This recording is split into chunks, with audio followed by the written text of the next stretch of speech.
The next thing we're going to set up for a panel session. Again, this panel will probably last about 15 minutes. Elliot's going to come up and he's going to lead a panel with 3 of our performers. It'll start with 1 or 2 kind of canned questions so you can kind of get the lay of the land, and then we're going to ask for questions from the audience, and we'll pass a mic around. Before we actually jump into that, I want Tracy Wheeler from the Roxy to come up just to say hello. One of the reasons we're doing this, Tracy. Hi, everybody. Thank you so much. Thank you for coming. Thank you for working with us. Thank you all. Thank you, the patrons in particular, for underwriting this, so all the proceeds could go to our amazing 106-year-old theater. I have to admit that it wasn't until the second half of the program that my mind and my body sort of viscerally understood what I was seeing. I think it's because I'm so used to watching movies. And I have to say, I'm really excited by it. What you guys are doing and gals, is incredible. And what I realized is that you are kind of moving forward this human creativity and longing for storytelling and connection and understanding of our world that we have been part of for 106 years as the oldest movie theater in the country and the second oldest in the world. And I invite you all to come and join us, because our commitment to showing the most amazing new movies, but also very, very old movies, means that in a sense we're kind of a living timeline that you can drop into periodically to check where we've been in the past and where we're going in our art form. That has led to where you're going now and where you're leading us into the future. So thank you so much, and thank you all for being part of supporting the Roxy.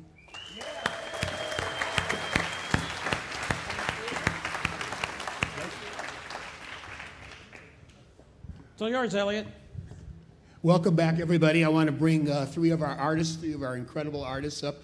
Ben DeLeeuw, Isaac Cohn, and Wei Dong Yang.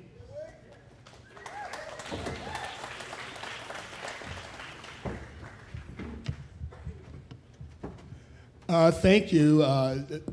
This has been an amazing display of brilliance, and I'm sure all of us have a lot of questions that we'd like to put toward you. I have a couple that I would like to put forward to all of you.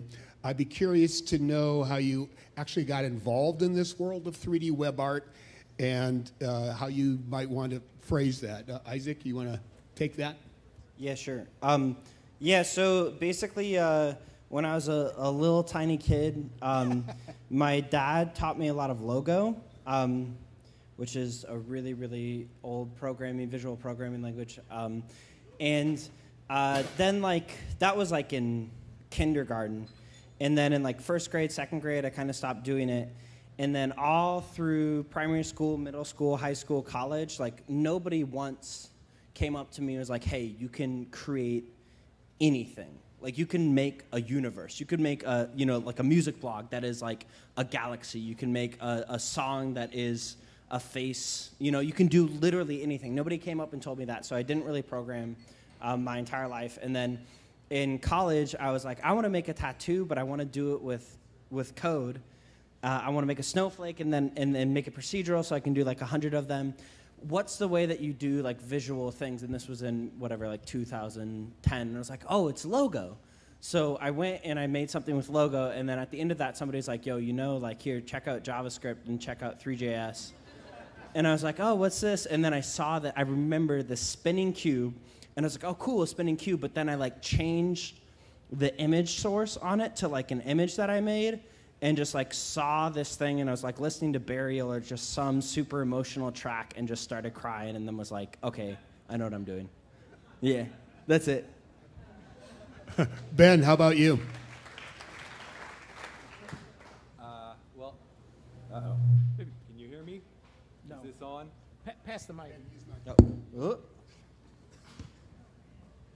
So about 25 years ago, they came out with a piece of 3D software that you could actually run on your home PC, and that was pretty much it for me. I started doing computer graphics and got pretty obsessed with all of it. And a few years later, I met Tony Parisi and started doing web 3D graphics and got kind of obsessed with that for a long time. And then I started doing photogrammetry and got obsessed with that. And then I put them all together and ended up with what I did tonight.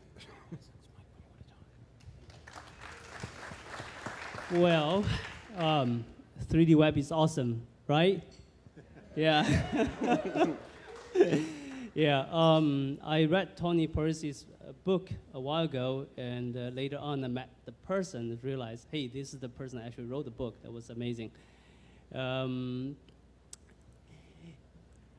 web is really, to me, is many things come right together. Like you get to use graphic card, GL, and you not get trapped in a special kind of a language or library, and it's open source, and it's you write once you deploy it, it's available on the cloud everywhere. So it really is many things come right together, and especially the open source community, because so many people working on that, so many amazing things happen. So like a few years ago, Kinetech Arts, when we were coming together trying to find a platform to develop technology that work with the dancers, and we realized that's it. So that's how we get started.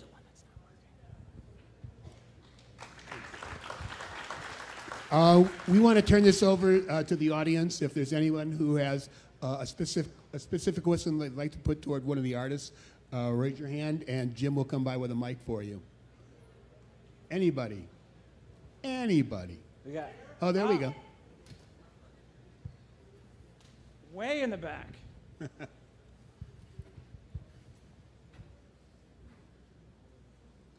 I hope the mic works. Mike?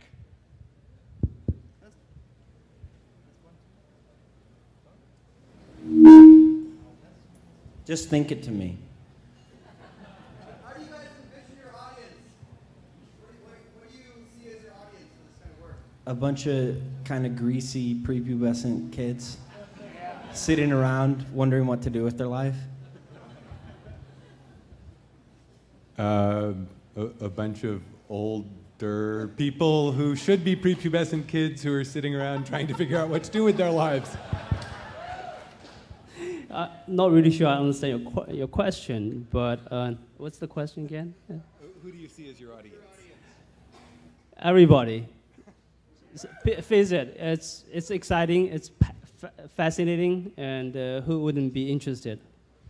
Can I just to answer that a bit more seriously also, I think that like one of the big questions that I think anybody who does 3D graphics asks when they're doing 3D web graphics is why the web? You're so limited, you have to deal with, I don't get compute shaders, I don't get geometry shaders, I don't get all these things that I would get normally.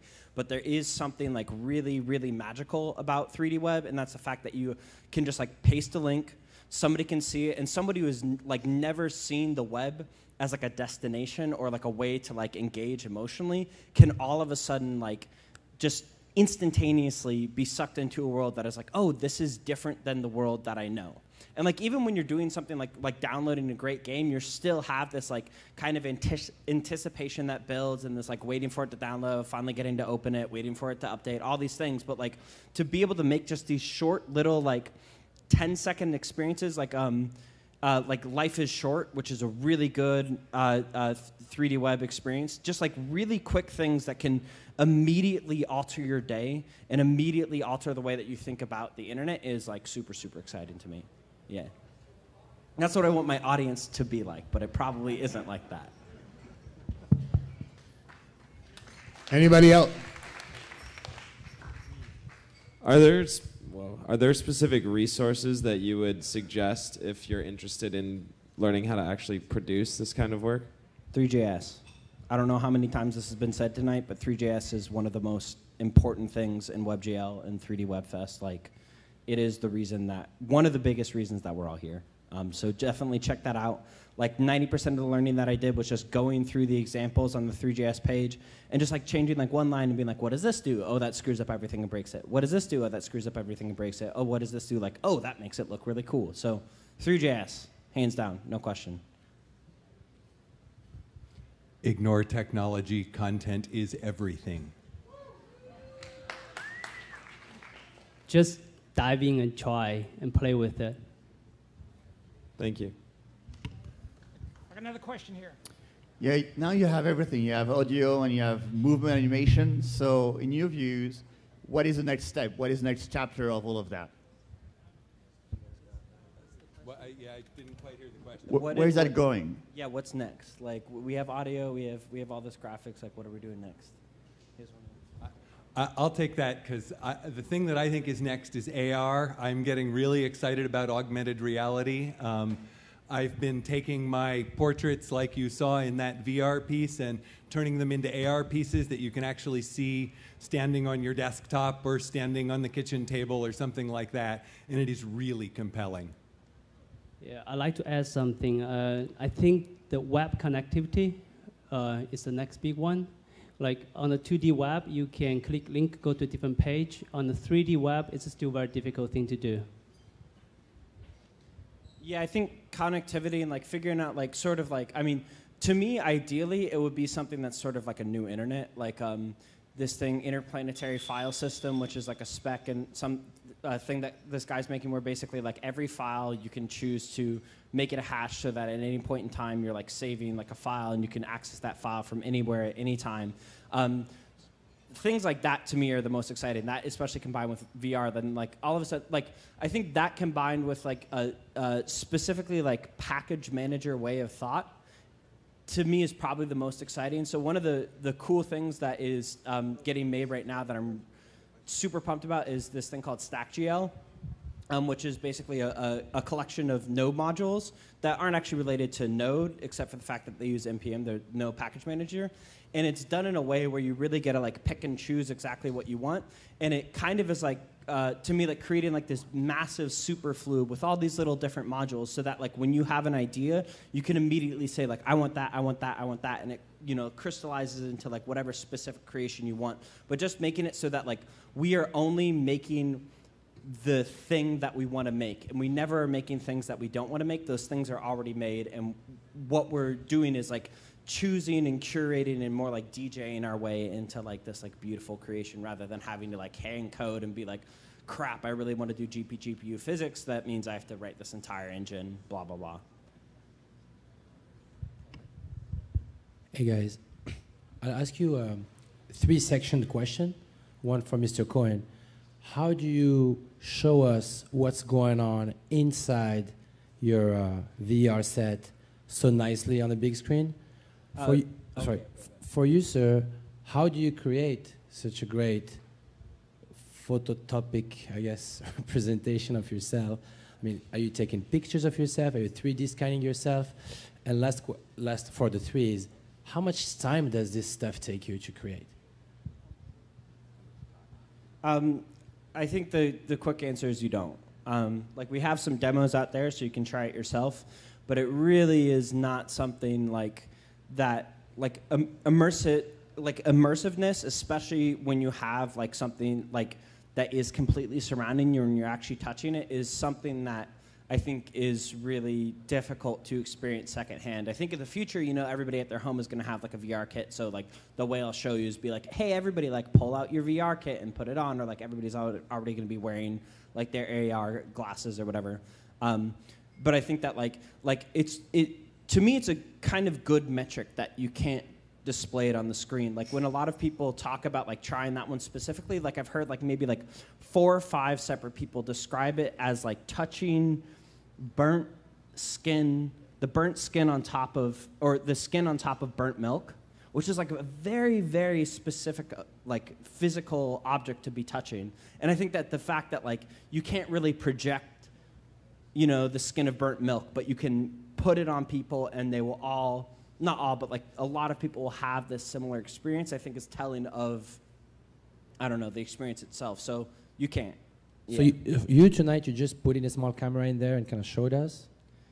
You just shove the camera in there? Yeah, I mean I could, but like the fact that you like see your fingers and you're consciously thinking, these are my fingers and now I'm holding onto this object and touching this object, like it's a very like intimate experience, and it's really like it's crazy for me that like when I was performing that, like it was in front of all these people, because as soon as I put that on, it's like, what up, homie, I'm gonna slap you in the face, you know, and that's like what I'm doing. It isn't like an experience that is multiple people, unless multiple people have that headset. So how did you show us? Because this was on here. How did I show it? I just plugged in another monitor. Is that what you mean? Yeah. Yeah. I could have made that way shorter. That was awesome. To answer the question about how I'm doing the portraits, I'm using photogrammetry. So I built a studio that has 84 cameras that fire simultaneously that are wrapped around you in 360 degrees. And then I can take the data from those photos and use it to compile a 3D model. Well, the last project you saw was actually a project mostly developed by two USF senior students, Colin and Danny.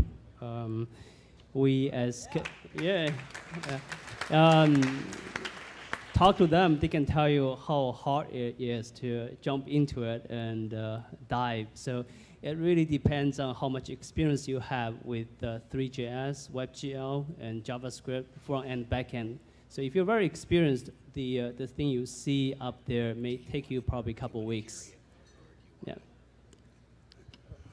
Thank you, everybody. And thank you, artists, for participating in this group discussion.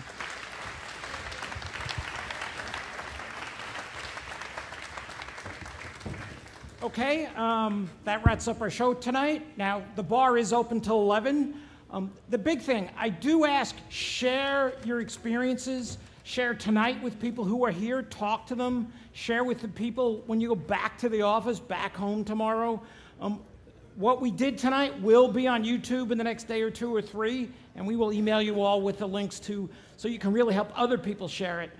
But the other thing is going to the links and playing with these experiences yourself, creating your own experience, right? Not being a voyeur watching. Dive in, engage, participate. And with that, thank you. Have a great evening.